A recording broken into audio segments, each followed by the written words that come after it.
अस्सलामु अलैकुम वरहमतुल्लाहि वबरकातुहू। रब्बि इश्रह ली सदरी वयस्सिर ली अमरी वहलुल उक़दतम मिन लिसानी यफ़क़हू क़ौली। जी, आज हम अल्हम्दुलिल्लाह बड़ा ज़बरदस्त से काम करने जा रहे हैं। मैं दुआ करता हूँ डेली, रब्बि इश्रह ली सदरी, या रब मेरे सीने को खोल दे, वयस्सिर ली अमरी, और मेरे काम को आसान कर दे मेरे लिए, वहलुल उक़दतम मिन लिसानी, और मेरी जुबान को गिरा को खोल दे, यफ़क़हू क़ौली, ताकि वो मेरी बात को समझ सके। और अल्लाह ताला की जात ने कुरान पाक में कामयाबी का एक रास्ता बताया हमें कि सच बोला है। या अय्युहल्लज़ीना आमनू तक़ुल्लाह व क़ूलू क़ौलन सदीदा युस्लिह लकुम अअमालकुम व यग़फिर लकुम ज़ुनूबकुम। तो अल्लाह ताला ने फरमाया कि बात किया करो तो सीधी किया, क्या इनाम दूंगा, तुम्हारे गुनाहों को माफ कर दूंगा, तुम्हारे काम की सलाह कर दूंगा। अल्लाह को कौन रोक सकता है अगर आपके काम ठीक करना चाहे तो? अल्लाह ने कहा है मैं करूँगा। इसमें ये नहीं, ऑप्शन नहीं है कि होंगे, ऐसे ही होंगे। तो हमें चाहिए कि हम सच बोलें। आज हम अल्हम्दुलिल्लाह सेल्स टैक्स, जैसे कि वो एक मीम आती है ना, पीछे तो देखो। आज हम पीछे मुड़ के देखेंगे, यू विल एंजॉय इंशाल्लाह। इस ट्रैवलिंग से आपको बड़ा अच्छा फील होगा कि आज हम ओवरव्यू लेंगे पूरे सेल्स टैक्स का, कि सेल्स टैक्स में हमने क्या क्या किया हुआ है। नहीं जी, चलते हैं हम सेल्स टैक्स के ऊपर।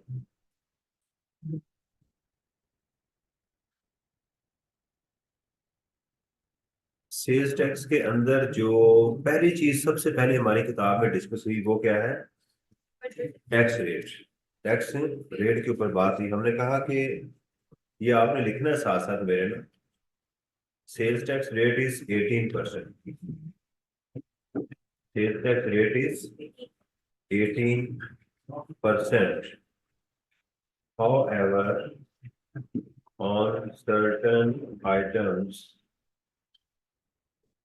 law has imposed 25% sales tax. तो कौन सी आइटम है? अच्छा, अब आपने जब मैंने कहा ना कि सर्टन आइटम्स के ऊपर जो है वो 18% टैक्स, 25% है, तो आपने फौरन क्या करना है, इसको सोचना है वो कौन सी है। याद है इंपोर्टेड, इसके साथ लफ्ज क्या था? Imported shampoo, furniture, cigarette, perfume, chocolates. सही है। ये सारी चीजें क्या है, उसके ऊपर 25% सेल्स टैक्स है। इसके अलावा if goods are sold to unregistered persons, a further tax at the rate of 4% is also applicable.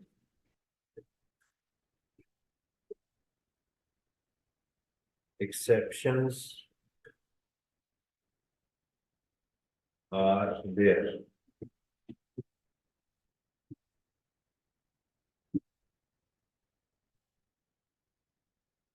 There are some exceptions to this rule. ठीक है। यानी ये लिखते हुए साथ साथ आपने इसको सोचना भी है कि हमें बात क्या कही जा रही है।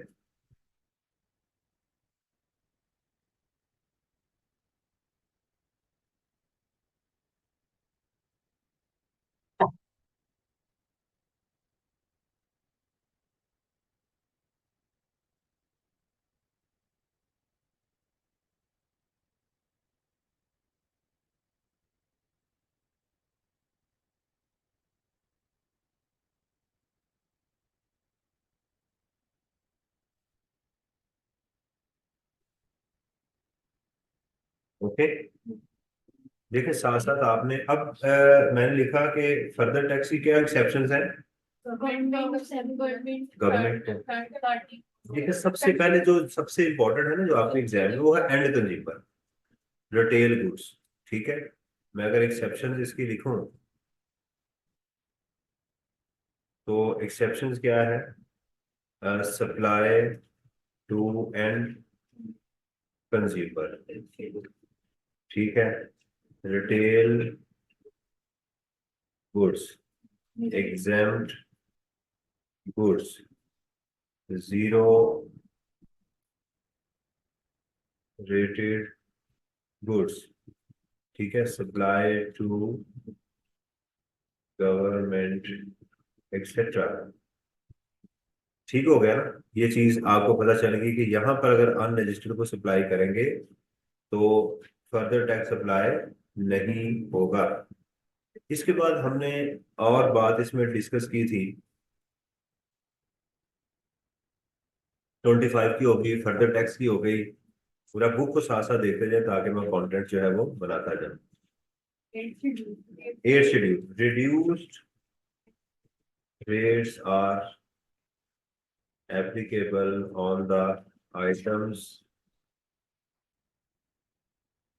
listed under 8th schedule. Fixed tax and capacity tax may also be applicable. ये टैक्स भी एप्लीकेबल हो सकते हैं। सही, क्लियर हो गया? आगे चलें।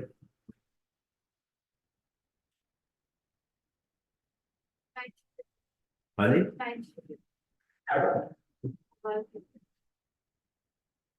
मैंने इसलिए लिख दिया कि फिक्स शेड्यूल 9 शेड्यूल में होता है ताकि हमारी चीजें जो है ना वो हो जाए।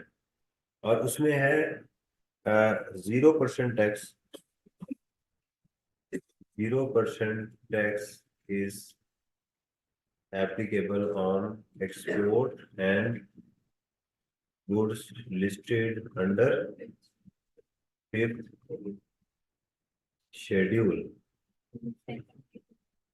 ठीक है। एग्जाम गुड्स पे नहीं, तो ये हमारा, मेरा ख्याल है कि कंप्रीहेंसिवली ये पहली चीज हमारी जरा कंप्लीट हो गई।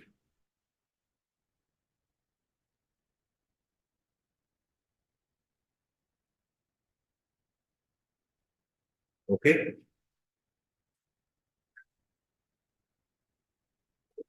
अच्छा, ये मैंने स्लाइड्स में इसलिए बना रहा हूँ कि मैं स्लाइड्स आपके साथ शेयर कर दूंगा। उससे ये फायदा होगा कि आप इसको क्लिक करेंगे, मैं आपको इसकी प्रेजेंटेशन बना के दिखाता हूँ कि क्या होगा इससे।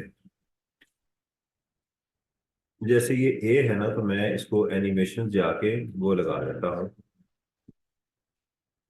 भाई।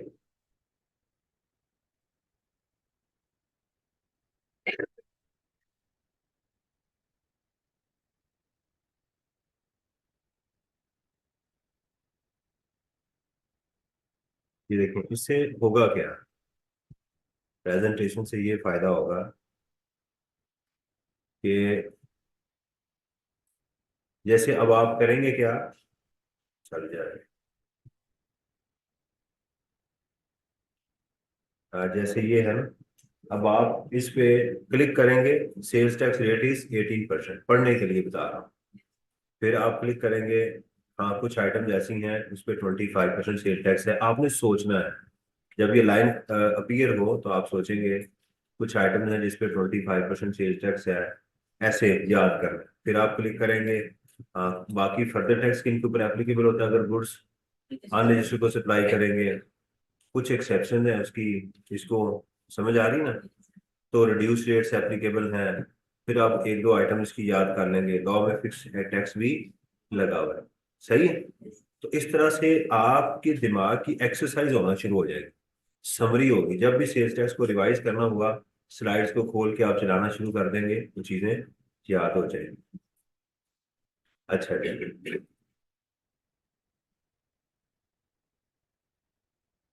अच्छा, टैक्स रेट्स के बाद क्या चीज हमारे पास है जी, बताइएगा। नेक्स्ट आगे क्या है? Change in tax rates. Change in के who are required to be registered है, Who is liable to make sense? Who is liable to be, who is Liable to make sense. Liable to pay tax. जी, या इसमें दूसरी उसमें वही है ना आगे के जो पाकिस्तान में सप्लाई करे, जो गुड सप्लाई करे, जो सर्विस सप्लाई करे, या जो इंपोर्ट करे। ठीक है, अ, इसको हम लिख लेते हैं, मैं यहाँ लिख देता हूँ, who is required to be registered. ठीक है, किस किस को पाकिस्तान में रजिस्टर होना है। ठीक है, अब यहाँ पर बजाय ये करने के मैं मिसलेनियस करता हूँ, अदर्स। अदर्स में सिर्फ मैं हेडिंग लिखने लगा हूँ, आपने उस पर सोचना है। Who are required to be registered. अच्छा, अब ये मैंने सिर्फ लाइन लिखी है, इस लाइन जब पॉपअप होगी तो आपके जहन में क्या आना चाहिए। आपने सोचना है जी, importer, distributor, retailer, dealer, wholesaler, tier 1 manufacturer which is not a cottage industry, ये सोचना आप। ठीक है, who is required to pay tax. किसको टैक्स पे करना है? जो इंपोर्ट करता है, जो सप्लाई करता है, जो सर्विस प्रोवाइड करता है, उसको जो है वो पे करना है। Change of tax rate. ठीक है, टैक्स रेट में अगर चेंज आ गई तो क्या होगा, तो आप इसमें लोकल सप्लाई के केस में, एंड फिर आप इसमें क्या करेंगे, in case of import of goods.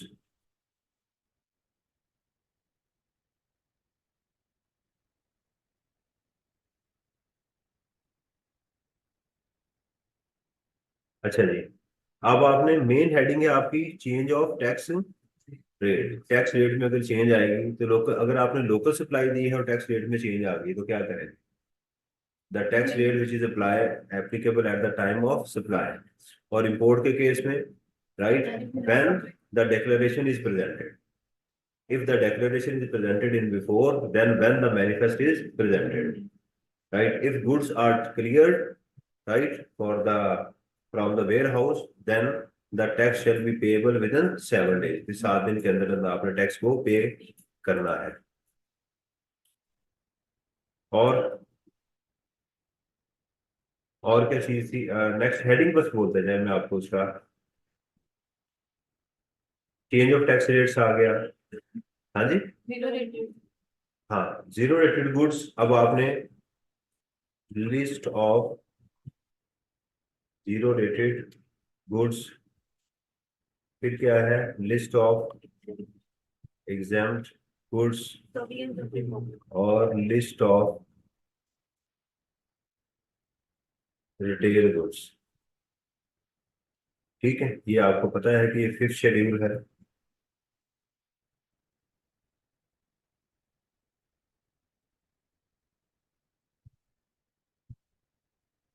ये हमारे पास कौन सा है, 6th।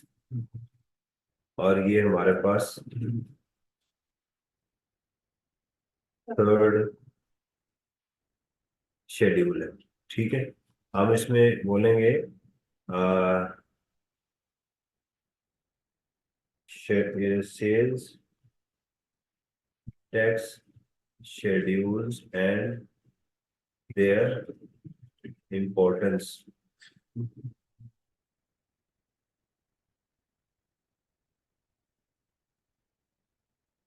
आप बताइएगा, जीरो रेटेड 5th शेड्यूल की क्या इंपॉर्टेंस है? करेंगे परचेज करेंगे 0%, यानी इसकी सप्लाई क्या होगी और रिलेटेड टैक्स रिफंड हो जाएगा। इसकी आइटम्स याद करनी है आप। एक्सपोर्ट तो है ही है, उसके अलावा supply to diplomat, supply to EPZ, condition याद करनी है इसकी, पेंसिल, शार्पनर, इरेजर, राइट। और इसी के अंदर आपने जीरो रेट के अंदर ये भी सोचना है कि वो कौन से कंट्रीज हैं जिनको आप एक्सपोर्ट करेंगे, वो इसमें नहीं आएगी। सही है, ठीक है। इसी के अंदर आप ये भी लिख सकते हैं, the countries where export is not zero rated. नहीं, आप इससे ज्यादा भी बना सकते हैं, मैं सिर्फ आपको एक आइडिया दे रहा हूँ कि इस तरह से चीजें आप बना सकते हैं। ठीक है जी, तो शेड्यूल भी, यानी रिवीजन करने का ये स्टाइल है, रिवीजन करने का ये आपका एक स्टाइल होना चाहिए।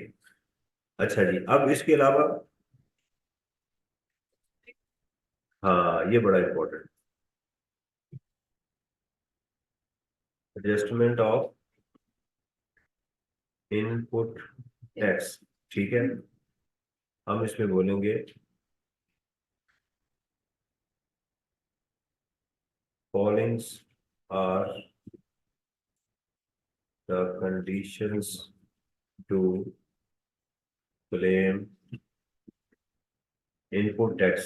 क्या क्या कंडीशंस हैं? The person must be registered, the goods must be taxable, the person must hold the valid invoice, right? और क्या होना चाहिए? The supplier has paid the tax. हाँ, the payment must be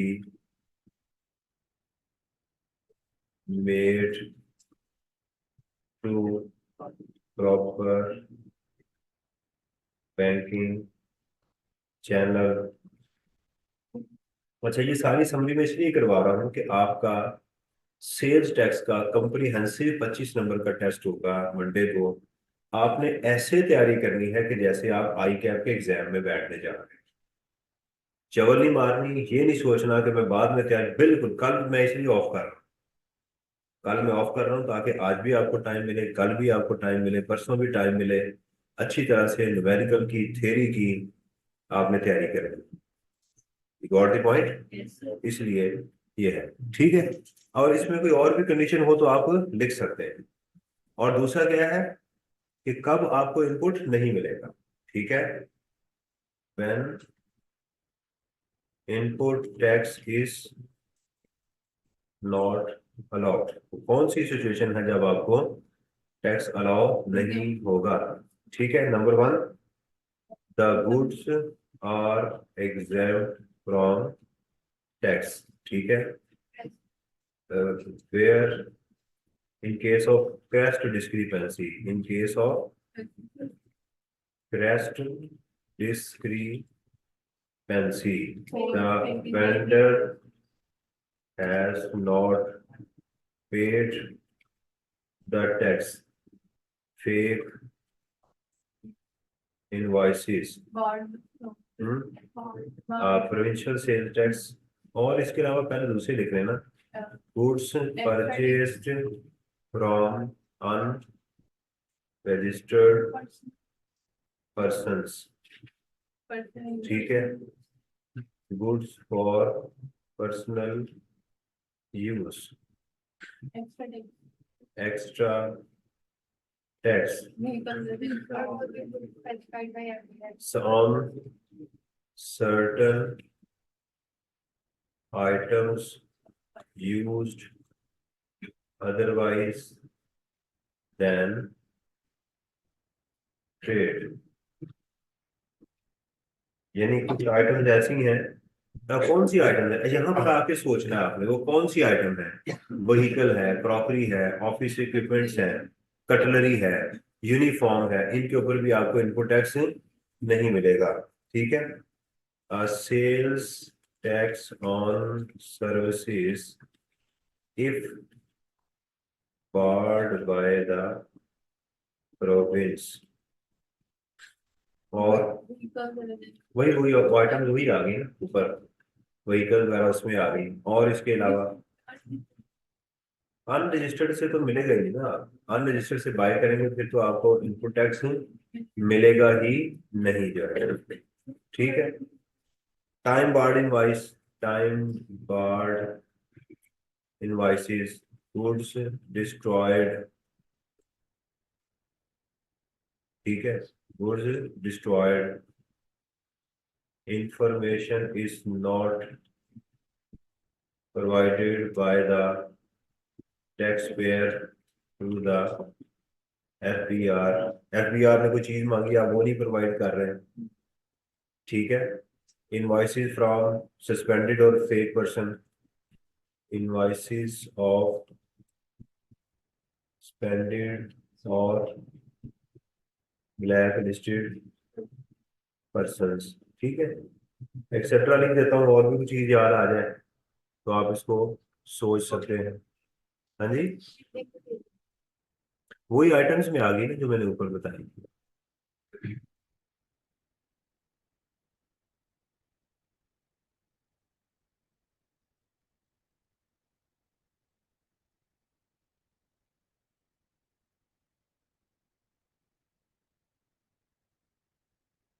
clear है जी?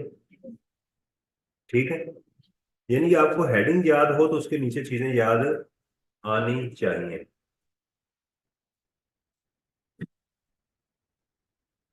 अच्छा जी, इसके अलावा हमने कहा था restriction of input tax. Restriction of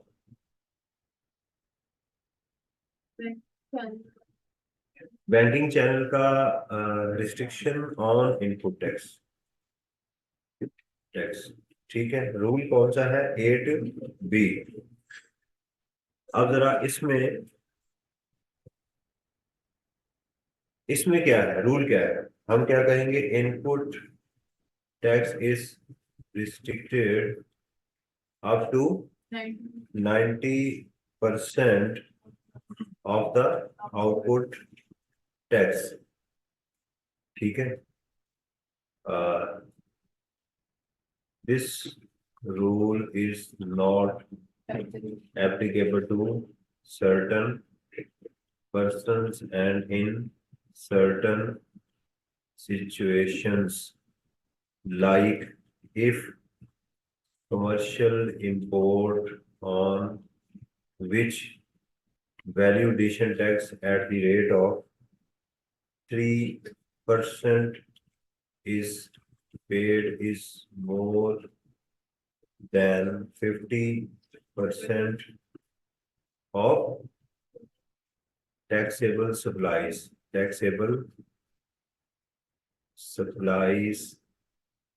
or zero rated goods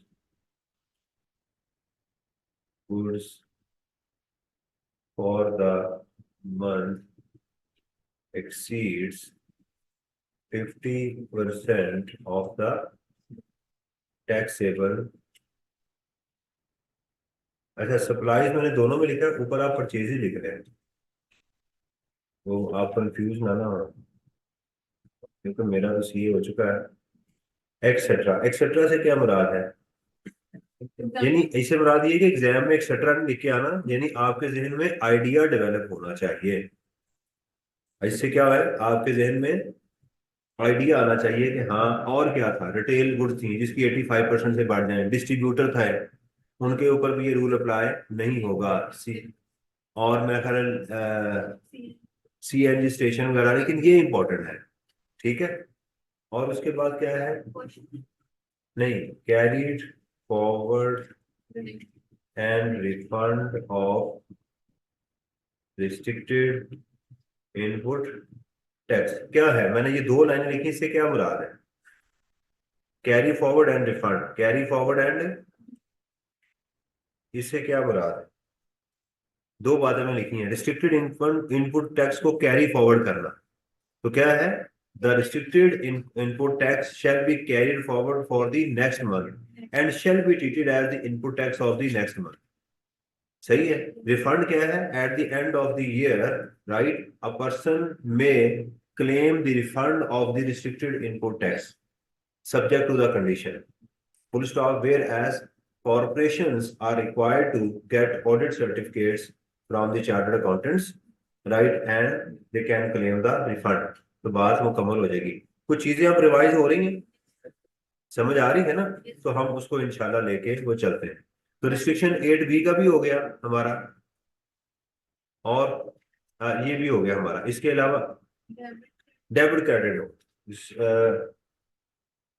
अब हम करते हैं sales and purchase return. Sales and purchase returns and destruction of goods means debit और क्रेडिट नोट। ठीक है, अब क्या है, in case of return of goods proper debit credit notes must be issued. ठीक है, इसमें ब्रैकेट में लिख देता हूं, credit note from the supplier and debit note from the buyer and must be issued within time। within time क्या है, 180 days. 180 days के अंदर इसको इशू हो जाना चाहिए, राइट। ये डेबिट क्रेडिट नोट है। however in case of increase in the value of supply, the supplier will issue the debit note and buyer will issue the। ये बात समझ आई क्या नहीं? यानी अगर चीजें वापस हो रही हैं या वैल्यू कम हो रही है, फिर तो मेन रूल आपने ये याद रखना, डेबिट एंड क्रेडिट।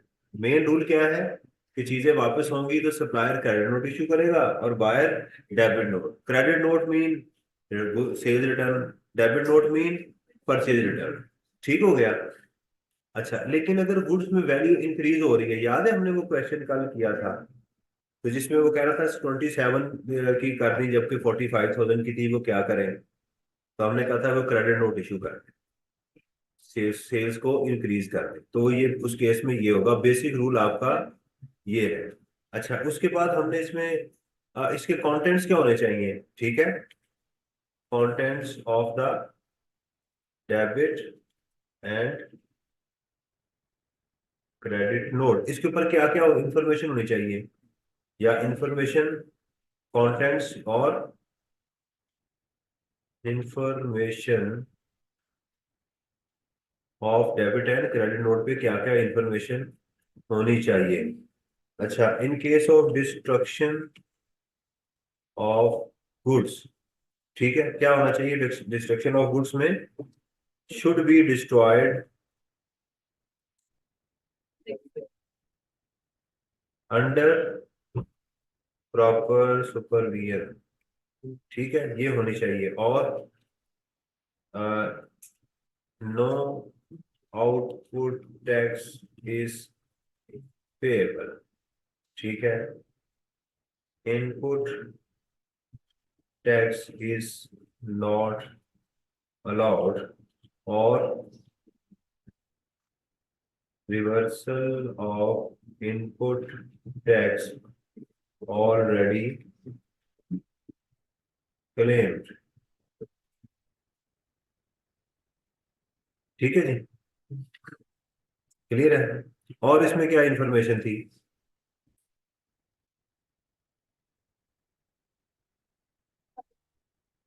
हाँ जी, एक्सपायर, हाँ उसमें हम ये लिख देंगे, no treatment of the obsolete और एक्सपायर्ड गुड्स अनलेस डिस्ट्रॉयड। ठीक है, no treatment of normal wastage. Normal wastage का भी इनपुट मिलता है, उसकी मिसाल क्या है नॉर्मल वेस्टेज की? मुझे ये 100 टेबल बनाने का ऑर्डर मिलता है, तो मैं लकड़ी 100 की तो नहीं लेके आऊंगा, 110 की, 5 की। तो जब मैं चीज बेचूंगा वो बिकेगी 100, लेकिन मेरा रॉ मटेरियल कितना होगा? 110।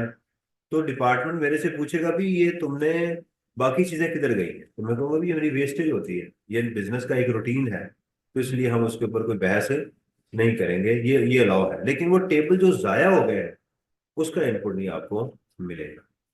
सही है। अच्छा जी, उसके बाद हमने नेक्स्ट क्या था इसमें जी, ये, हाँ जी, मिल डिस्ट्रक्शन के ऊपर नहीं मिलता बेटा। वेस्ट का मैं कह रहा हूँ कि वेस्ट अगर नॉर्मल जो वेस्टेज आपकी चल रही है उसका इनपुट मिलेगा, यानी आपकी टेबल 100 बिकी है तो आउटपुट 100 के ऊपर होगा। इनपुट जो होगा वो 110 5 का ही मिल जाएगा आपको, लकड़ी कील कांटे सब के ऊपर आपको ये चीज मिल जाए, उसमें कोई इशू नहीं है। और क्या चीजें हमने इंपॉर्टेंट इसमें डिस्कस की हुई, रिटेलर्स की टैक्सेशन ऑफ रिटेलर, ठीक है। पहले हम पढ़ेंगे टाइप्स ऑफ रिटेलर्स। कौन क्या टाइप्स हैं रिटेलर्स की? टीयर 1 एंड अदर्स, टीयर 2 नहीं लिखना, other than tier 1, other than tier 1, ठीक है। टीयर 1 की टैक्सेशन कैसे होगी? टीयर 1 रिटेलर्स ऑब्लिगेशन, ठीक है। क्या क्या ऑब्लिगेशन है टीयर 1 के लिए? नंबर 1, अपना पीओएस के साथ वो करेंगे, इंटीग्रेट करेंगे। अच्छा, पहले इसके अंदर सवाल होगा who are tier 1 types of retailer में। टीयर 1 रिटेलर्स की क्वालिटीज क्या है वो आप याद करें, ठीक है। जिनका बिजली का बिल लास्ट 12 लाख से ज्यादा हो और शॉपिंग मॉल में हो, किसी नेशनल इंटरनेशनल चेन का हिस्सा हो, ये सारी चीजें आप याद रखें। इनकी जिम्मेदारी क्या है? ये नॉर्मल सेल्स टैक्स इनका होगा, नॉर्मल सेल्स टैक्स मैकेनिज्म है इनका, सही है। पीओएस मशीन को आप क्या करेंगे? पीओएस इंटीग्रेट करेंगे, पीओएस इंटीग्रेशन होगी। और अगर ये नहीं करेंगे, in case of default 60% of the input tax shall be disallowed, ठीक है। और टीयर 2 का होगा retailers other than tier ones, क्या होगा इनका? Sales tax shall be charge on the electricity bill. अगर वो होगा 5,000 20,000 तक, और 7,500 उससे ज्यादा। इसके अलावा कोई और चीज टीयर 1 रिटेलर की नहीं है, सही है। और आगे बताएं क्या चीजें हैं? एक्सेस टैक्स कलेक्शन जो है, अच्छा इसमें वो मोड ऑफ पेमेंट भी है, ठीक है ना।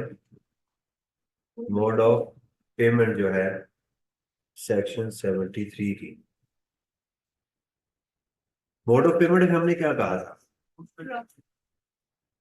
Payment can be made up to ₹50,000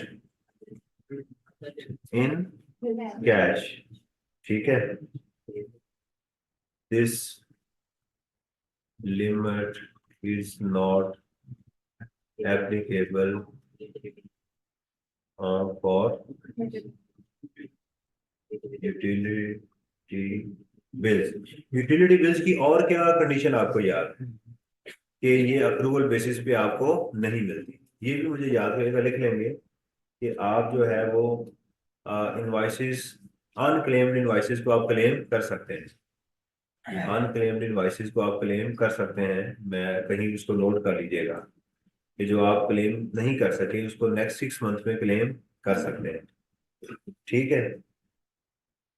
otherwise the payment must be made through proper banking channels within 180 days.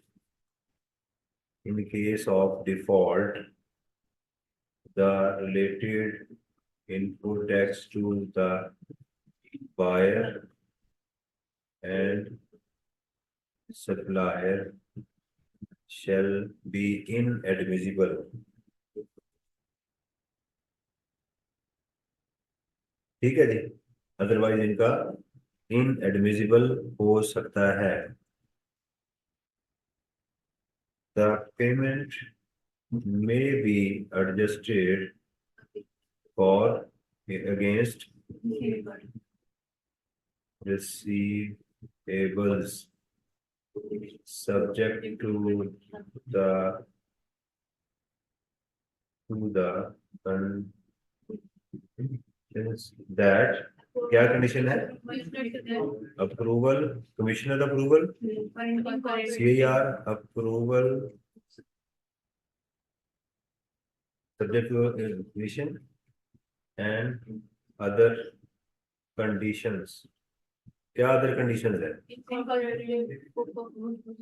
Books को आप इनकॉर्पोरेट करेंगे, प्रॉपर सेल वगैरह की इनवॉइसेस आप इशू करेंगे. सही है. इसमें और कोई चीज?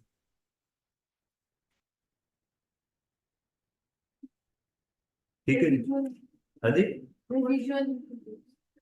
हाँ जी, residual input tax, apportionment apportionment of input tax.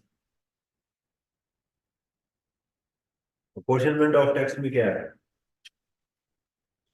If goods are used for the manufacturing of taxable and exempt goods, then the related input tax may be apportioned on some reasonable basis. मैंने कहा लिखे 5-6% लिख रहे हैं बच्चे, हालांकि मैं type कर रहा हूँ, मुझे देर लगनी चाहिए. हम पीछे रह गए थे, हम बहुत पीछे रह गए थे. मैं तो, आप तो लिख रहे हैं, लिखना तेज नहीं होता, टाइप करना मुश्किल होता है. नहीं, आपको ना स्पीड से आपको मैं ये चाह रहा था मेरी तारीफ करें. अच्छा जी, रीजनेबल बेसिस के ऊपर क्या होना चाहिए? क्या होना चाहिए? अपोर्शन आप करेंगे. ठीक है. This is what what called provisional. ठीक है ना, क्या बोलते हैं इसको? प्रोविजनल एडजस्टमेंट, इसको बोलते हैं प्रोविजनल एडजस्टमेंट. और फिर क्या है? Final adjustment. हाउ एवर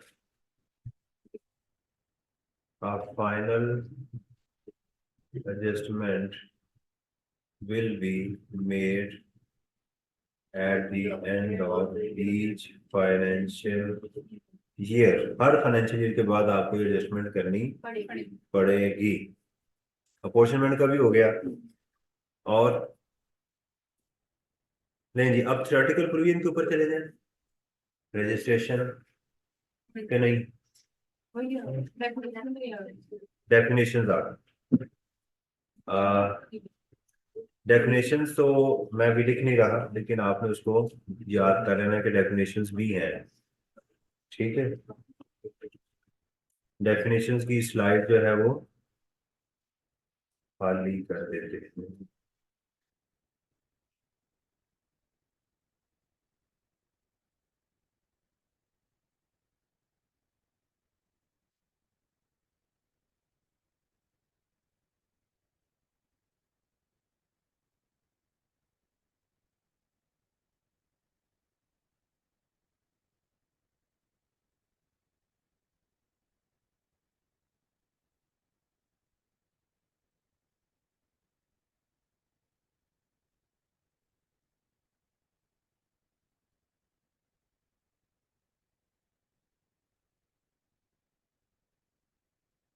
हम्म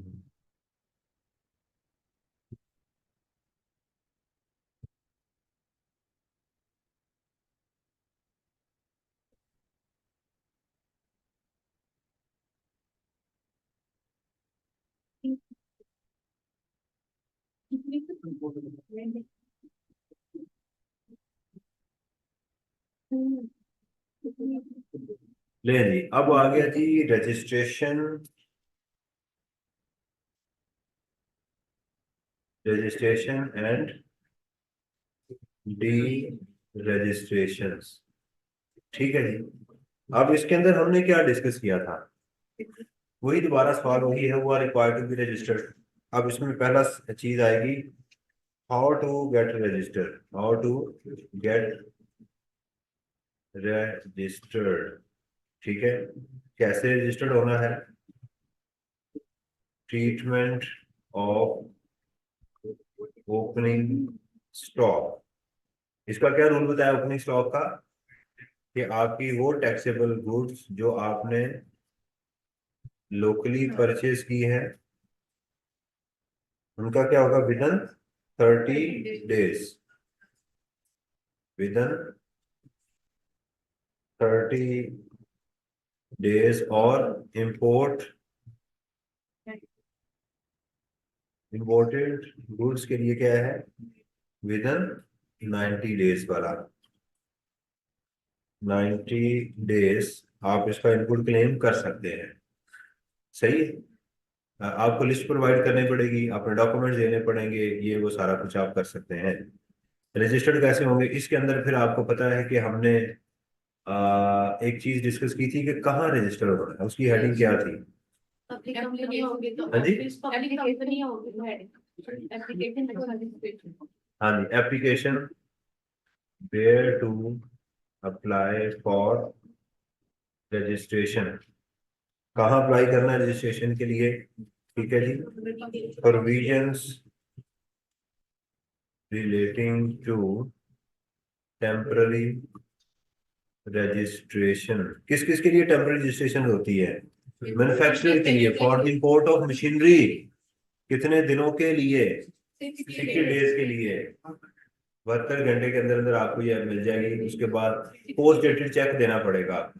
ठीक है, उसके बाद क्या है, D registrations and conditions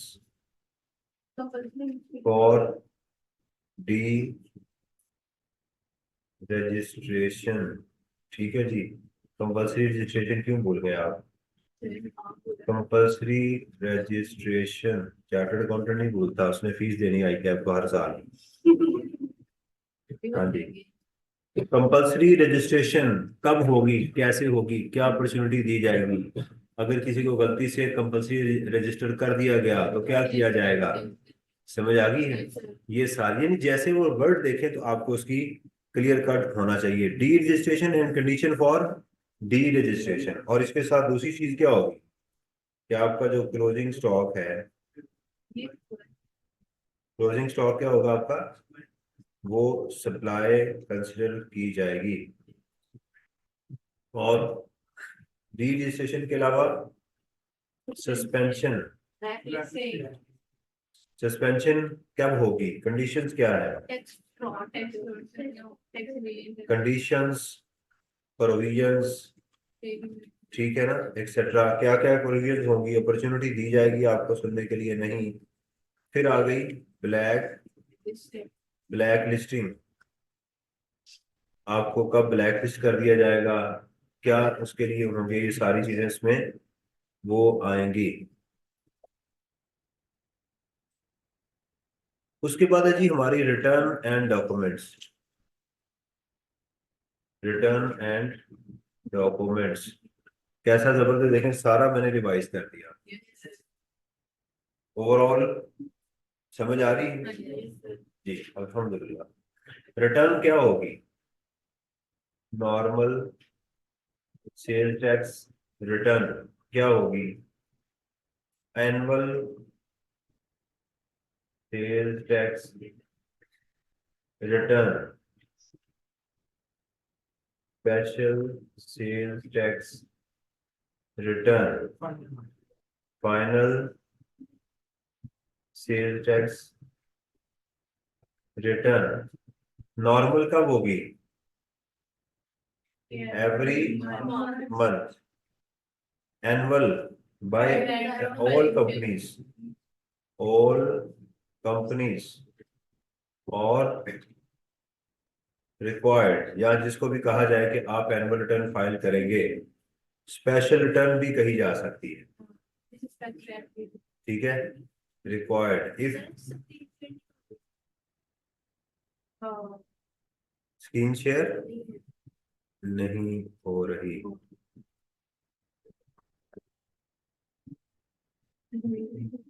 ji, how to gate, जी आपको स्लाइड्स मिल जाएंगी, अगर स्क्रीन शेयर नहीं हुई तो माजरत, ये मैं लिख रहा था ये सारी। ये बताइएगा कहाँ से स्क्रीन शेयर बंद हुई, यहाँ से। ये मैंने कहा था डेफिनेशन जो इम्पोर्टेंट है वो आपने लिख लेनी है अपनी कॉपी में, कि भी ये इम्पोर्टेंट डेफिनेशन है और उसको आपने करना भी है। फिर मैंने अगली स्लाइड में ये बताया था कि रजिस्ट्रेशन एंड डी रजिस्ट्रेशन, और अब मैं डिस्कस कर रहा हूँ इसमें रिटर्न्स क्या है, कैसे होंगी, कौन कौन सी है। तो फाइनल रिटर्न कब होगी, इन द डी रजिस्ट्रेशन के केस में। जी, all companies are required, her company लाजमी लिखेगी, यानी कंपनीज तो लाजमी, हर कंपनी एनुअल रिटर्न जमा करवाएगी, या जिसको FBR कहते हैं उसको भी रिटर्न फाइल एनुअल करना। नॉर्मली इंडिविजुअल और AOP ये फाइल नहीं करेंगे। और इसमें क्या था, असेसमेंट भी डाल देते हैं, assessment, audit and assessment. Return पहले कर लेते हैं रिवाइज, रिवाइज्ड रिटर्न कब कर सकते हैं, within 120 days, subject to the conditions, conditions आपने याद करनी है। And the benefit while revising the return, क्या बेनिफिट मिल सकते हैं। ऑडिट से पहले कर दें नो पेनल्टी, ऑडिट के दौरान कर दें 25%, उसके बाद 100%। समझ आ गई। रिटर्न में और कोई चीज भी है। अच्छा, इसमें रिटर्न ऑडिट का भी आप कर लें, कमिश्नर चाहे तो किसी का भी ऑडिट कर सकता है। रिटर्न एंड असेसमेंट, पिछले 5 सालों का ऑडिट हो सकता है। असेसमेंट आपकी हो सकती है कब, अगर फ्रॉड में इन्वॉल्व होंगे, कुछ कंडीशन जो है, ठीक है। Conditions for audit and assessment, ठीक है। इसके बाद आप इसके खिलाफ अपील में जा सकते हैं, इसके खिलाफ अपील भी कर सकते हैं। और हमने क्या डिस्कस किया था इसमें, जी हाँ। अच्छा, अब इसमें बाकी हम मिसलेनियस को ले लेते हैं, जहां पर मिसलेनियस, अब वो चीजें बताएं जो हमने भूल गए कहीं डिस्कस करना। मिसलेनियस, ठीक है। इनवॉइस इंपॉर्टेंट थी, invoice can be claimed for the last 6 months, ठीक है। और क्या चीज रह गई थी, ड्राइंग ऑफ सैंपल्स, ये भी बात रह गई थी। ड्राइंग्स ऑफ सैंपल जो है वो आपका इनलैंड रेवेन्यू ऑफिसर आपका सैंपल ले जा सकता है, जिसके ऊपर आपको टैक्स नहीं देना। Goods supplied under warranty, recovery of sales tax, कैसे कैसे रिकवरी की जा सकती है। बैंक को अटैच करके आपके स्टॉक के ऊपर जो है वो आपके स्टॉक के ऊपर जो उसको रोक के, सीज करके उसको सीज करके, और क्या क्या चीजें रह गई थी ये देखें इसमें, मिसलेनियस जो रह गई। हाँ, डिस्काउंट का डेफिनेशन में था, लिख लेते हैं। Normal discount is allowed subject to the two condition, याद करें कौन सी कंडीशन थी, नॉर्मल हो और इनवाइस पे, नॉर्मल हो और इनवाइस पे हो। No discount is allowed on retail goods के ऊपर डिस्काउंट अलाउ नहीं है, इसके ऊपर डिस्काउंट अलाउ नहीं है। और हाँ जी, हाँ, उसकी रिटर्न की, अच्छा वो इधर आना चाहिए ना, ठीक है। Extension for filing of sales tax return. और कोई चीज रह गई हो जो इम्पोर्टेंट भी हो, आपने डिस्कस भी की हो? कैसा जबरदस्त हो गया रिफंड के बारे में, जी? रिफंड के बारे में सर। हाँ, वो फिफ्थ शेड्यूल का था, उसको भी लिख लेते हैं। Refund of sales tax against zero rated goods. अच्छा, रिफंड आपको जीरो रेटेड गुड्स के अगेंस्ट भी मिल सकता है, और आपको कैरिड फॉरवर्ड जो टैक्स होता है वो भी मिल सकता है। वो कब मिलता है लेकिन? साल के बाद। जीरो रेटेड का हर महीने, और कैरिड फॉरवर्ड का साल के बाद आपको मिल सकता है। तीसरी कंडीशन है कि वो इनवॉइसेस जो 6 माह से टाइम बार्ड करते हैं उसका भी रिफंड मिल सकता है। जीरो रेटेड गुड्स है, कैरिड फॉरवर्ड टैक्स है, ठीक है। और ये आपने सिर्फ थ्योरी के लिए याद रखना है कि अगर इनवॉइस टाइम बार्ड हो जाए, 6 माह से ज्यादा हो जाए, तो उसका रिफंड दिया जा सकता है, ठीक है। इनवॉइसेस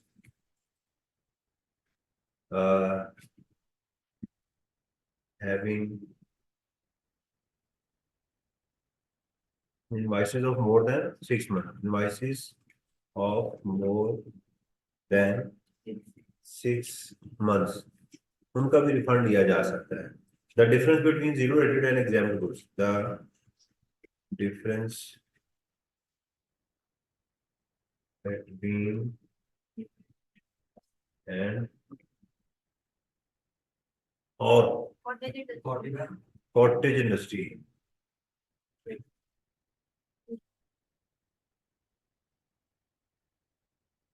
ठीक है जो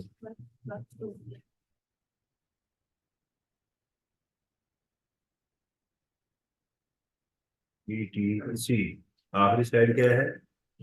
सी। इसके अलावा बाकी सारी चीजें वो जो आपको जहन में आ जाए। अच्छा जी, अब जरा इसको quick quick tax rate for the tax contents को याद रखो। और 25% tax, value addition tax 3%, 3% tax हो गया। टैक्स कौन कौन कौन किस किस को रजिस्टर्ड होना है? बस बस, किस किस को रजिस्टर्ड होना जहन में होना चाहिए। रिटेलर टीयर 1 कौन होता है? कॉटेज इंडस्ट्री कौन है? उसके लिए क्या रूल्स है? एग्जाम सप्लाईज कौन सी है? जीरो रेटेड गुड्स कौन सी हैं? रिटेल गुड्स क्या है? रिटेल गुड्स क्या है? उस पर डिस्काउंट अलाउ नहीं होता, रिटेल प्राइस पे टैक्स लगता है। जीरो रेटेड का रिफंड होगा। कौन सी आइटम्स हैं जो जीरो रेटेड वो होंगी? अपोर्शनमेंट कैसे की जाएगी? कौन सी इनवाइसेज हैं जिसके ऊपर आप इनपुट क्लेम कर सकते हैं, कौन सी हैं जिसके ऊपर इनपुट क्लेम नहीं कर सकते? पेमेंट कैसे करेंगे? गुड्स रिटर्न होंगी तो क्या होगा? गुड्स डिस्ट्रॉय हो जाएंगी तो क्या ट्रीटमेंट आपका होगा? जीरो रेटेड और एग्जाम गुड्स में क्या फर्क है?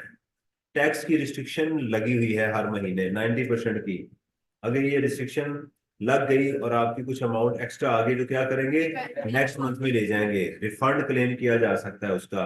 रिटर्न है, नॉर्मल रिटर्न है, स्पेशल रिटर्न है, एनुअल रिटर्न है, फाइनल रिटर्न है। रिटर्न आपकी मौजूद है। रिकॉर्ड कौन कौन से मेंटेन करेंगे, कहाँ मेंटेन करेंगे? इनवॉइस के ऊपर क्या लिखा जाएगा? डेबिट क्रेडिट नोट के ऊपर क्या लिखा जाएगा? वारंटी में अगर गुड्स सप्लाई करेंगे तो क्या होगा? गुड्स सप्लाई की डेफिनेशन क्या है? गुड्स आप घर ले जाएंगे तो क्या होगा? गुड्स डिस्ट्रॉय होंगी तो क्या होगा? समझ आ रही है ये चीजें? यानी अब ये ओवरऑल पैकेज है आपके पास। चैप्टर बेसिक चैप्टर है 23, उसकी मैंने समरी दे दी। इसकी दो हिस्सों में प्रैक्टिस मौजूद है, 24 में क्वेश्चंस की और 25 में न्यूमेरिकल्स की। राइट, मैंने क्या कहा? आखिरी न्यूमेरिकल्स कोशिश करें, लेटेस्ट टर्म को भी लाजमी करें, जो आपका आखिरी है, आपकी शायद किताब में ना हो, नेट से डाउनलोड कर लें। एक मेहरबान वाला क्वेश्चन है, वो मैं बाद में कराऊंगा। वो जरा टेढ़ा है, वो थोड़ा सा टेढ़ा है, उसमें क्वेश्चन के अंदर गलतियां हैं।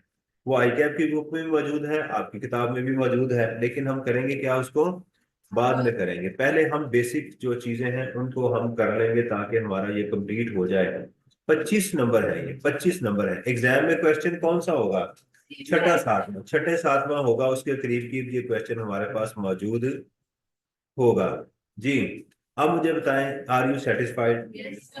ये हो जाएगा इंशाल्लाह ताला, ये होना चाहिए। इसकी मंडे को आपने टेस्ट की ऐसे तैयारी करनी है कि जैसे आपने आई कैप के एग्जाम में बैठना, लीनियर नहीं होना, तसल्ली के साथ जो भी काम होगा।